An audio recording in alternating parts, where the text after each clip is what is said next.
What is up, everybody? Welcome back to 9 to 5 Gamers. I am wearing the same t-shirt because I'm recording all of these just back to back because it just makes it a lot easier. I'm not dirty, I promise. I don't walk around wearing the same t-shirt for 4 or 5 days. I just felt like a bug on me or something. Anyway, so I am talking about my Dice Tower East experience, and today we're going to discuss the games that I played. I was able to play 21 games, and of those 21, 18 of them were new to me, and then the other ones are games that I've played before, but they are teaching them to some of our friends because we met a lot of new friends out there. Love you guys, Connor, Laura, Joel, Daniel, Vaughn. This was like our player group. It was David, myself. We had a massive player group, and it was really, really fun. We get to play a lot of cool games. But anyways, so let's go through it. So we arrived on Wednesday. Oh, actually, add one to each of those. One of the games was Pirate Billiards. This is this really interesting game where it's like a big square, and that square is just like a big grid with little holes in it, and in each hole on the edges, there are these little balls of like different colored balls. There's like red, green, yellow, blue, and everybody takes a side of this square, and you have this little, it almost looks like a little pipe, like a little corncob pipe, but at the end it's kind of like poked up like this. And so you take, and it has a big stick, and so you take the stick and you hit underneath the ball, and it shoots the ball into another square. And the goal of the game is to capture other people's, ball that they're hitting around the map. It is such a cool game. It was so fun, and the coolest part was that we got to play with two guys from Dice Tower, with Chris Yee and Eric Summer, who are super nice, and I just enjoyed playing the game with them, so it was cool. So after Pirate Billiards, we were able to pick up Dwellings of Eldervale. It was there in the library, and I said, I'm going to play this game because me and David, we both want to play it. And the sad part is that our copy was supposed to probably come in around April, but then they delayed it to May, then May to June, then June to July, and here we are in July. Still haven't gotten my copy of Dwellings of Eldervale, and actually haven't received any communication at all from the company, and so I'm just waiting for my copy to come in because I ordered that a long time ago. Still not here, but I love the game. Not as much as I hoped I would, because I thought I was going to give it like a 9 or a 10, but it was like an 8 for me. Like it was good. Like it was a solid game, but there's a lot going on, and it's one of those games that I'm like, this is going to be a game that I can't wait to get to the table, but I know that I won't. It's going to sit up on my shelf like Mosaic, which is a great game, but I just can't get it played because it's like, how often am I actually gonna get this gigantic, grandiose game to the table? I have no idea.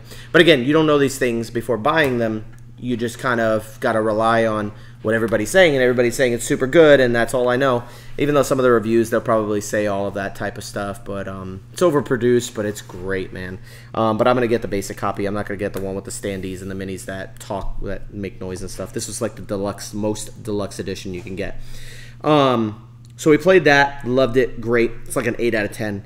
After that, we played Century Spice Road with a guy named Vaughn who was able to teach us. He actually taught us Dwellings of Eldervale, and he came in and he met us. He is a teacher, and that is what he does as a profession, so he did a great job teaching Dwellings of Eldervale. We loved it, and great teach. Vaughn, I hope you watch my videos. Actually, I'm going to send this video to Vaughn so that way he knows that I have a YouTube channel and will, subscribe to me.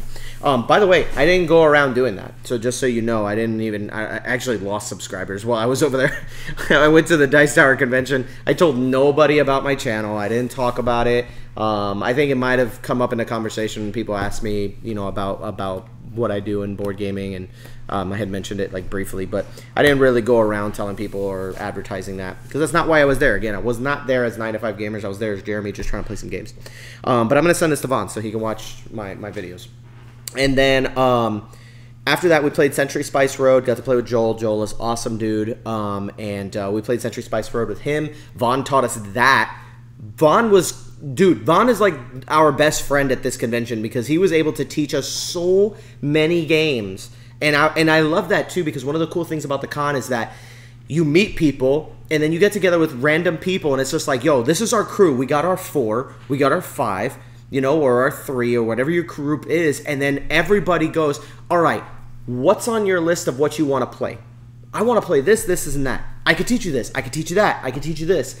Here's my list. Oh, I've played these, and I can teach you all of these. And then you just spend time trading and teaching each other games. But Vaughn was incredible. He taught us basically everything. He learned Planet Unknown and taught us that. Oh my gosh, he learned everything and taught us. So we played Century Spice Road, but I'm going to get there. Century Spice Road, incredible game. I don't really like abstracts. I really like this game. It was like a 7.5. It was a little bit more on like the higher end of it. So I'd say like maybe like a 7.5, 7.7. But realistically, I think it's like a 7.5. Somewhere between a 7 and a 7.5. It's a good game. Yeah, it was great. I liked it, and I'm not really good with abstracts, but that made me like abstracts a lot more. Actually, my love for abstract games actually grew over this convention. Tile placement, I still don't like Cascadia. Like, it was cool. But honestly, I just like the conversations we were having more than I was liking the game.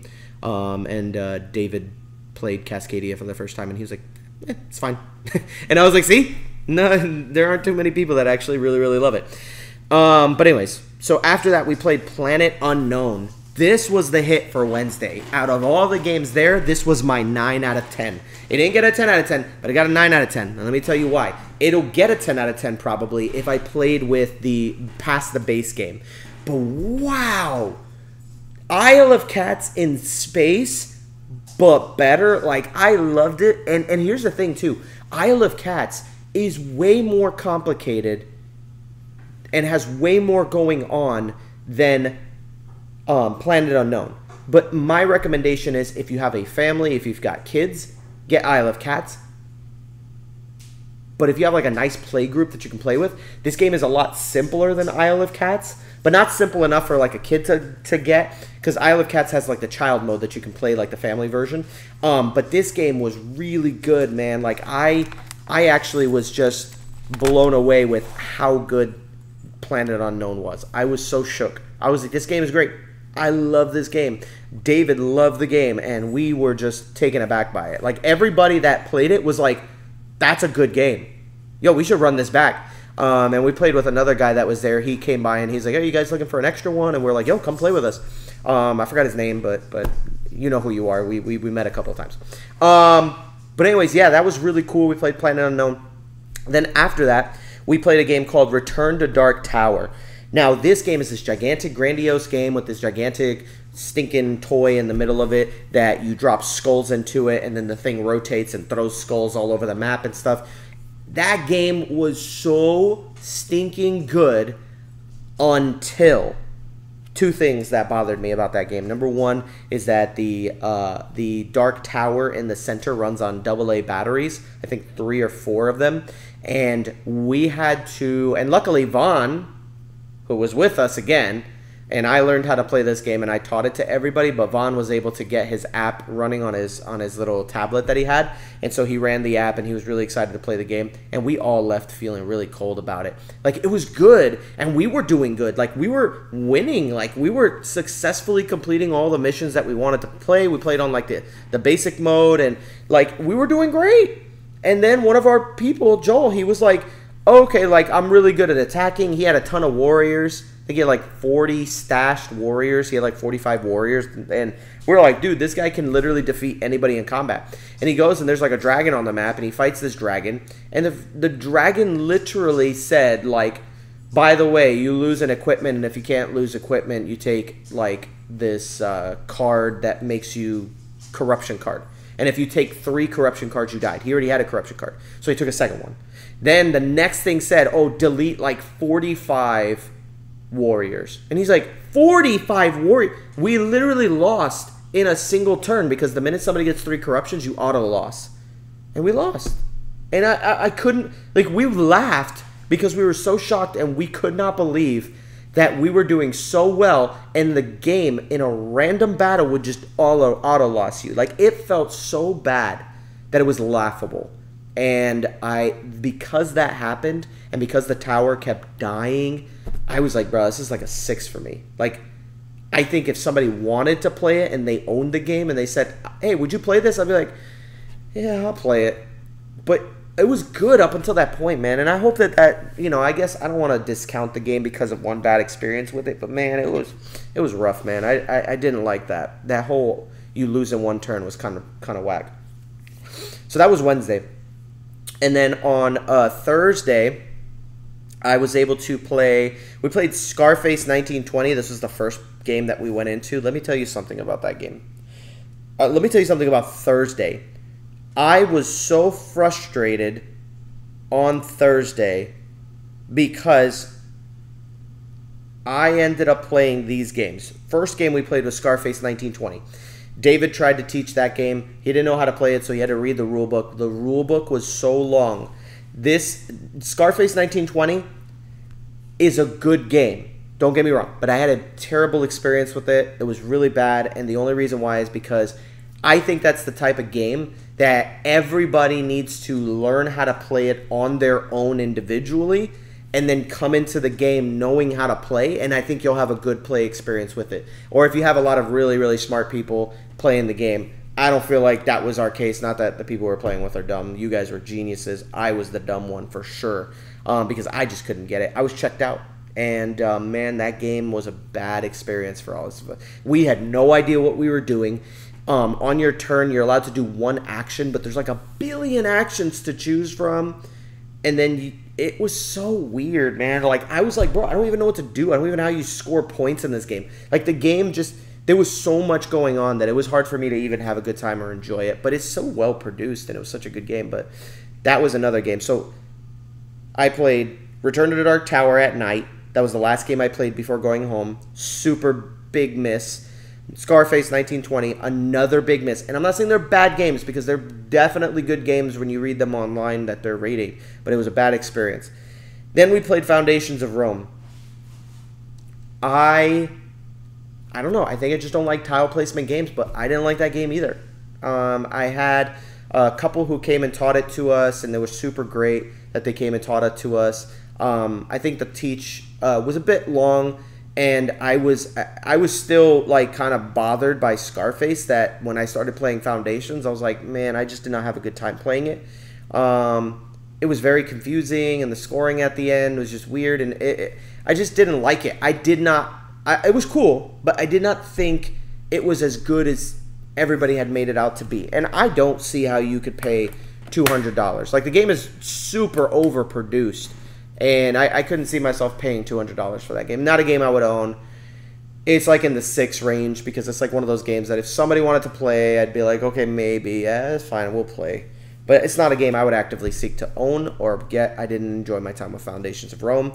Then I played Books of Time. This is actually a new game that's come out, and it's got these little binders where you put pages into it. And some of the people that were there at the con that were the teachers for those games, they had a whole bunch of Books of Time set up, advertising the game.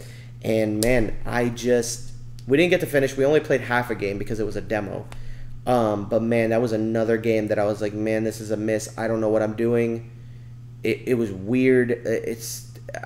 It was cool, but it was like at the same time I just did not like it. Like, it's just not my thing. And the worst part about it is that, well, this wasn't the game's fault, so don't discount the game. It's probably really, really good, but I was told, hey, this is how you get points. And so I started building towards getting my points a certain way. And there's these symbols that you had to match up. So I had to get one of every single one of the symbols. Then later on, when I'm going to score it, we get another judge to come. I kept calling them judges because it reminds me of back in my like Pokemon TCG games days where I would call the judges.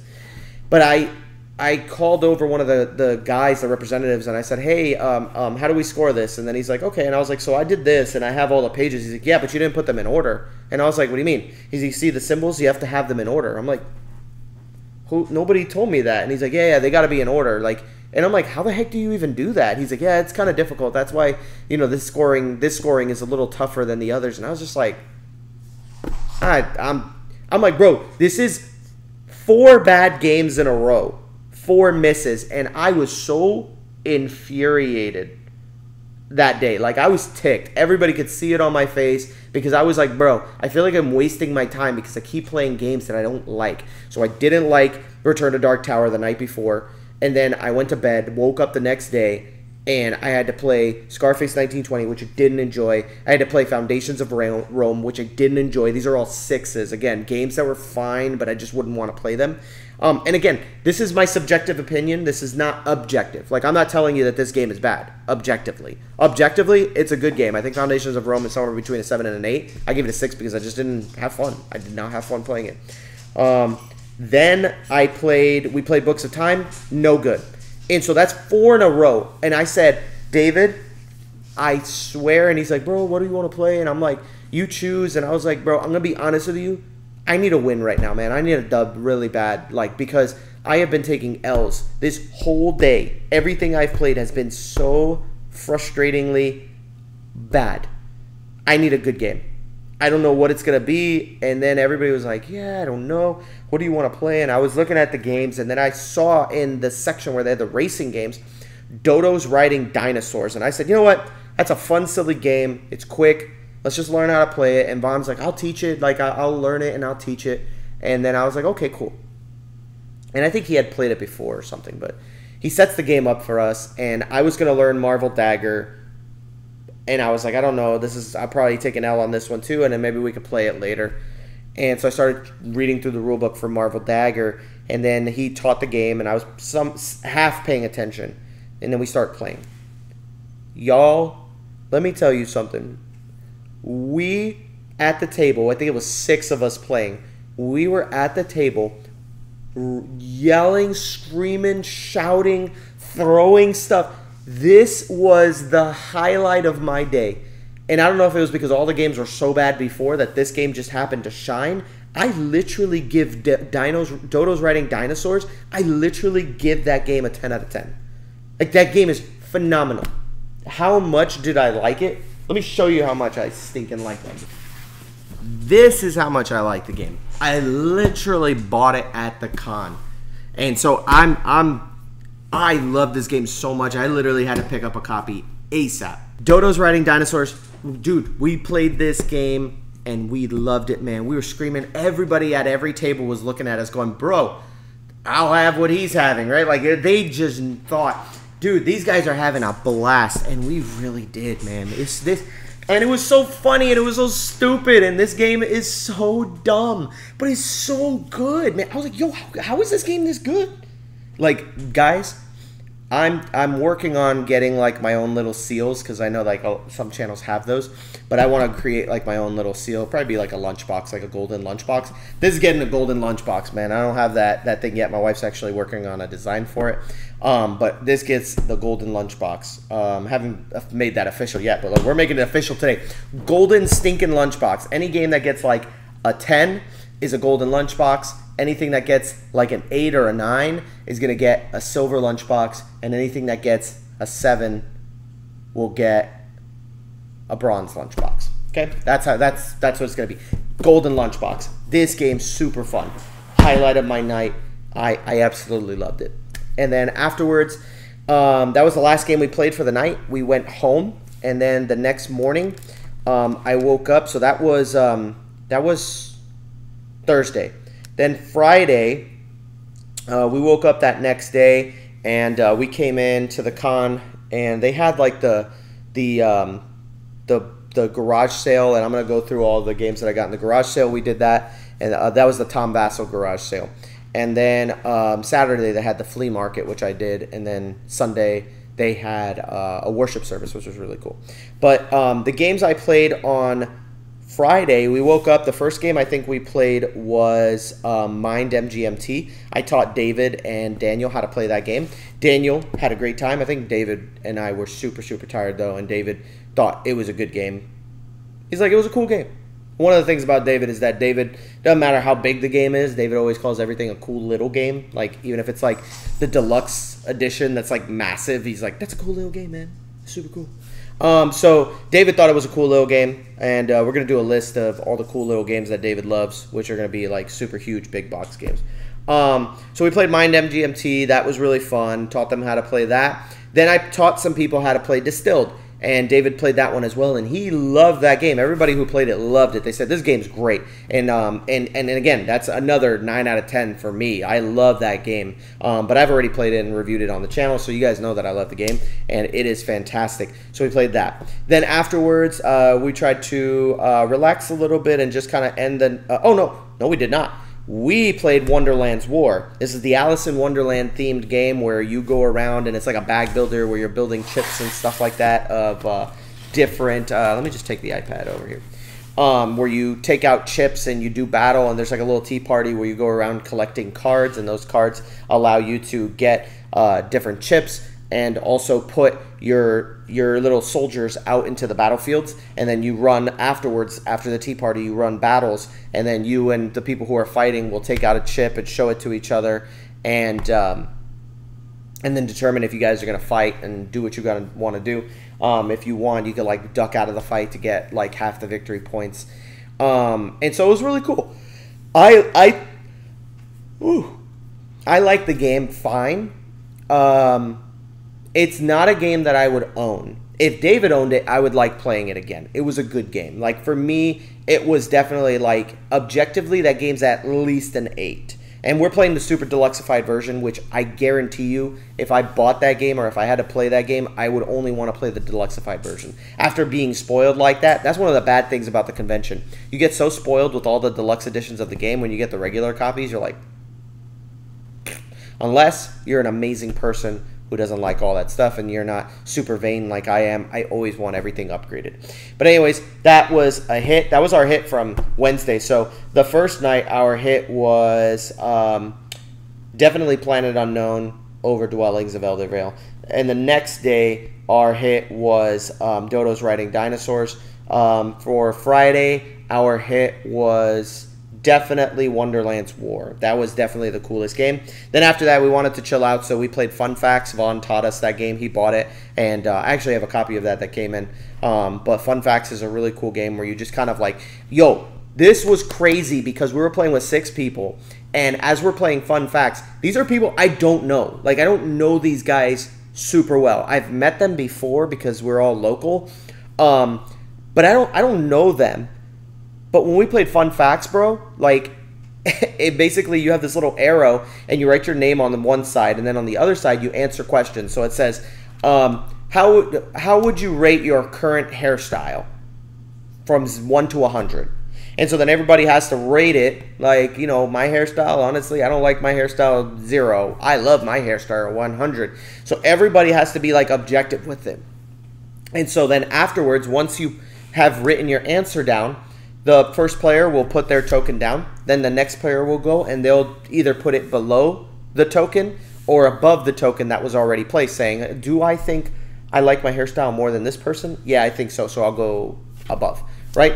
Then the next player will say, I'm going to look at those 2 guys, and I'll say, you know what, I think mine goes somewhere in the middle. And you can reorganize, not reorganize, but you can place your chip, your little arrow anywhere. And then you do it in ascending order, from 1 to 100, and then you got to flip them over individually to see what the numbers are. Dude, we killed it. Like, we were doing super good. Like, I think we got a really good score on our first one because we somehow just kind of automatically were so in sync. It was insane. And I had a really cool time playing that game. I'm glad I got a chance to play it because it kind of justified me buying it. I thought it was a good game because I think it was nominated for the Spiel des Jahres, which, you know, it's like a family game. But Krishy brought up a good point because he said some of those topics that are in there are not really friendly for families. So I didn't understand why. It's like, how seductive are you? And it's like, what? Why would you ask an 8-year-old how seductive they think they are? It's kind of weird. But either way, I'm not in charge of any of that, so maybe that's the Spiel's problem. But yeah, we played Fun Facts, and then guess what we played right after playing Fun Facts? We played Dodos riding Dinosaurs because Connor and Laura were there, and they wanted to play. And so we had a great time. Laura had a blast. Like, she was like, this game's great.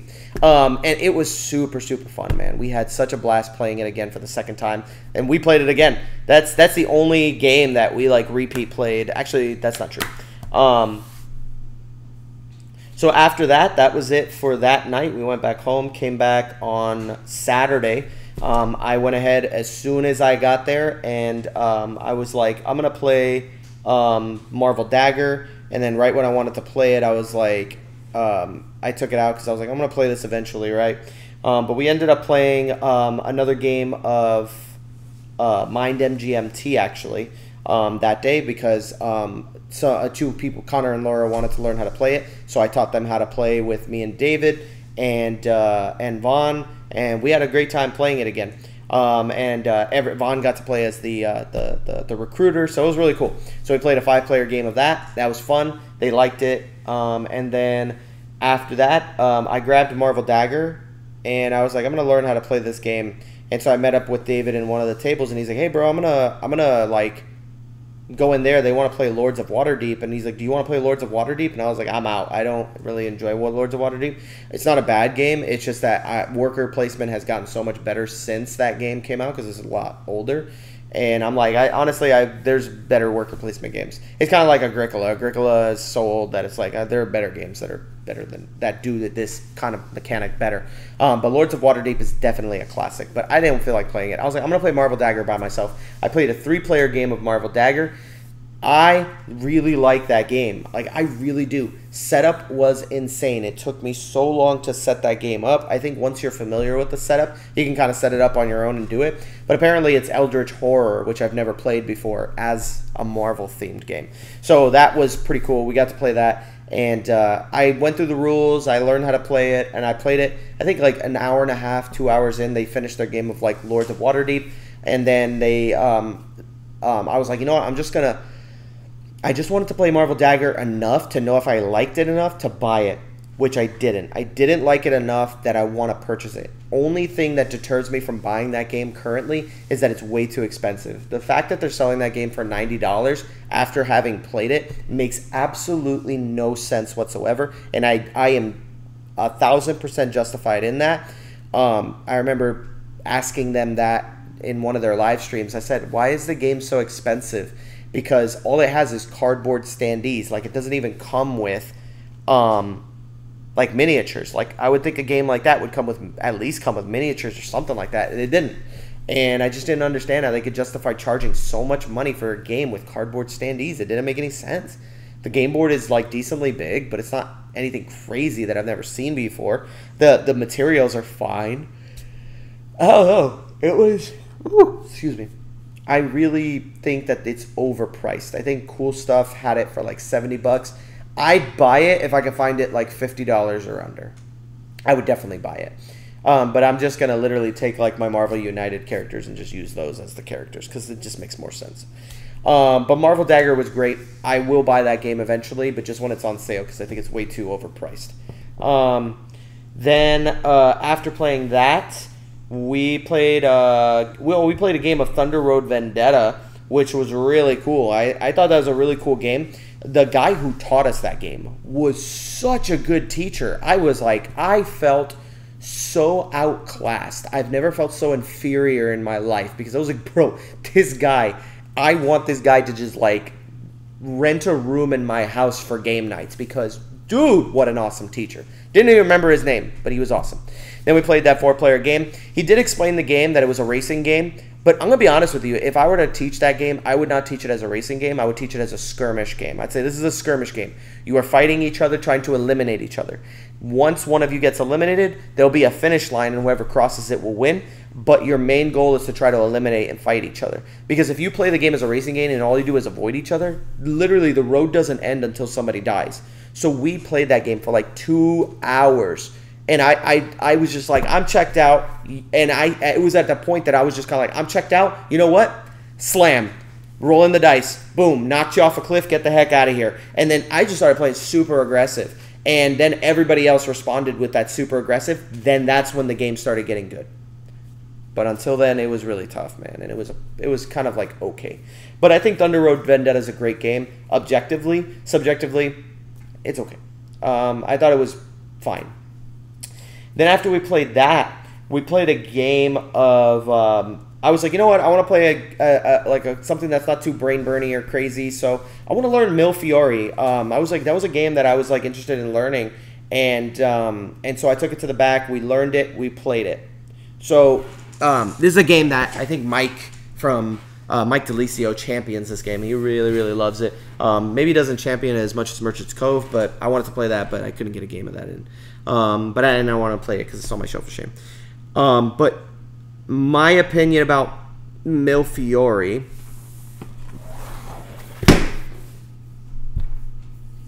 it's so good. This game is so good. Like, I put the game away. I brought it to the countertop, and I went, here you go, scan my game. Bop. All right, return. And I went straight to the DeVere booth, and I bought a copy. Immediately. Reiner Knizia, you've done it again. Golly, this game is good. So the way the game works is that you got this board, and this board is just full of different places where you place like these little glass tiles with different symbols everywhere, and it's kind of like a set collection game. And the way that it works is that there's drafting. So you got a hand of 5 cards. You take a card, put it down, pass the hand, then 1, 2, 3. Well, not 1, 2, 3. Basically, the first player will reveal their card, and they'll place one of their little stained glass tile things on the board in any space, the space matching the card they played. And then you're trying to collect all of the symbols in each area on the board to gain the bonus points of like a 20-point bonus if you're the first person to collect all the symbols. Then there's one track that just gives you raw victory points, and if you're able to match up 3 in a row, every time you do 2 or more, like, you not only get the bonus that's printed on it, but you get the one from the previous tile that you placed. And if you can get 3 in a row, you get to play an extra card from a market of cards that sits there. Dude, this game is so great. The combos that we were pulling off, where we're like, oh, I'm going to put a tile here that makes this triangle. Now I get to play another card from the market. I'm going to play this. That's going to get me another one of those symbols where I can play from the market again. And dude, the combos were insane. Man, this game is so good. This game is so good. And if somebody tells me, I swear, if I read the rule book and they say you can't do that multiple times, I think that my opinion will go down. I hope we're playing it right. It's our first time playing it, but man, oh my gosh, MILFFiori. I love this game so much. Like, literally love this game so much. I bought it. Like, I didn't care how much David was like, how much was the game? And I was like, bro, I don't know, I just bought it. I didn't even check the price. I just went, can I get a copy of MILFFiori? And then they told me what it cost, and I didn't even pay attention. I just said, dude, Apple paid that junk. That game is great. That game is great. Objectively, I think most people would find it to be good or okay, but subjectively, that is a 9 out of 10 for me, man. That's a 9 out of 10. That game's great. So yeah, that was MILFFiori. I love that game so much. Then after MILFFiori, we played. We were like, hey, what do you guys want to play now? And Vaughn was there, and it was Vaughn, myself, and Connor and David, and they were like, what do you want to play? And we just honestly didn't know. We were like, I don't know, man. And our brains kind of hurt because we learned a lot of games that day. And I was just kind of like, I don't know. And then Vaughn had mentioned, oh my gosh, do you guys want to play a game of Cascadia? That would be awesome. He's like, I love that game. I'll teach it. And I was like, yeah, no problem. I was like, look, I don't really like Cascadia, but I'm willing to play it. David even said that. He was like, Jeremy doesn't like Cascadia, so we're not going to play that. I was like, no. David's never played it. I would like for him to play it to see what he thinks about it, because I don't want to be the only person to think I don't like this game, and I'm just wrong for that, because objectively it's really good, but subjectively I just don't like it. So we played with David, and then David at the end of the game was like, yeah, it was okay. And I agreed. I'm like, it's not a bad game. It's good. It's just not like, dang, Billiards winning, like, everybody's hyping this game up. Did it even win Billiards? I don't even know. I start doubting some of the things that I think it got nominated. I don't know if it won. It probably did win, though. I thought it won last year's Billiards. But yeah, it's fine. I don't enjoy it, and David didn't enjoy it as much either. He said it was good, but he didn't really like get a real kick out of it. And that was Cascadia. And then afterwards, we played a game of Inish. Inish is interesting. I think the most interesting thing about that game is the amount of combinations and strategy that comes out of 16, 17 cards. I think there's 17 cards in the green deck that you play, and you got the same 17 cards every turn, but it was really cool, but the game lasted so long. It dragged on for so long, and the end goal score. There's like end game winning, like the game ending. The way you win, the win condition. That's what I was like. The win condition. The win condition was. There's so many of them. It's hard to keep track of everybody and what they're doing.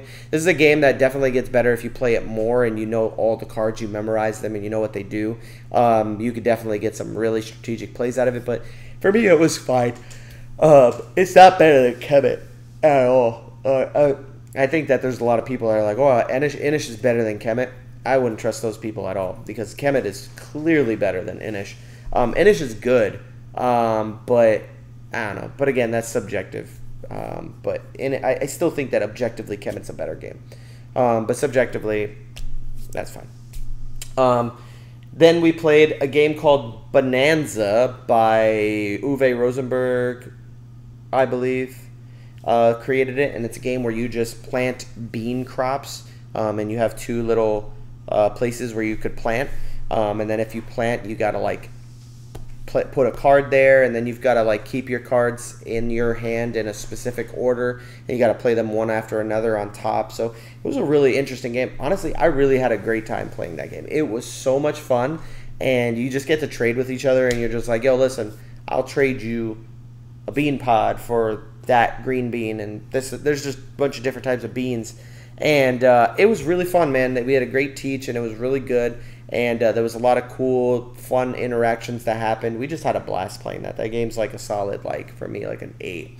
I really had a great time playing that game. But definitely my hit was MILFFiori. That game, so good. That game is so good. I love that game. And then after that, on Sunday, we woke up and we went to the worship service that they had. We were able to check it out, but before we did, we got there a little early, so we were able to play some games. So I told David, I was like, pick a game that's short, and I'll pick a game that's short, and we'll teach each other, and then we'll play.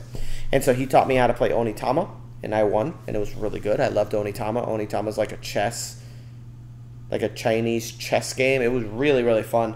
And then you have like these two cards, and then you pick a card and pick one of the movements that's listed on it. You move one of your characters. Then you give the card to put the card off to the side, and then your opponent could use that card later on after they take their action. So you got two cards. You use one of them, and then you take the card from over here and place it there. Then that card is now ready for your opponent to take after they play their card from the two that they have. It was really fun, and I really liked it. Then I taught Caesar Rome in 20 minutes to David, and he loved it. And he was like, bro, we finished that game in less than 20 minutes. This game is fast. This is the fastest game I've ever played. I was like, it is. It's really good. It lives up to its name. Caesar Rome in 20 minutes. Such a good game. He loved it. Then after we did that, that was when we went to the worship service. Then after that, we played Bad Company, which is honestly was for me the worst game at the con. I gave that game like a solid 5 because it's just not a game that I'm interested in playing. I still think that there's some enjoyable aspects to it, but man, there's not a shred of strategy in that game. The whole game is luck. We got destroyed by David, who basically just all he did was he kept getting cards that every time somebody rolled the dice, he would just get rewards from it, and he got like 4 of them in a row. It was such a bad first game that I don't want to like throw the game under the bus. Sorry, I'm sleepy.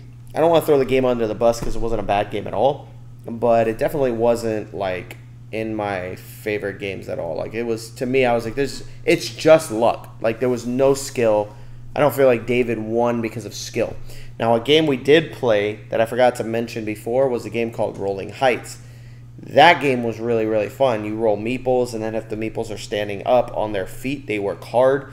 If they land on their side, then they're like half workers, so they give you like a small bonus, a small benefit, whereas like the people who are standing up on their feet give you a better bonus.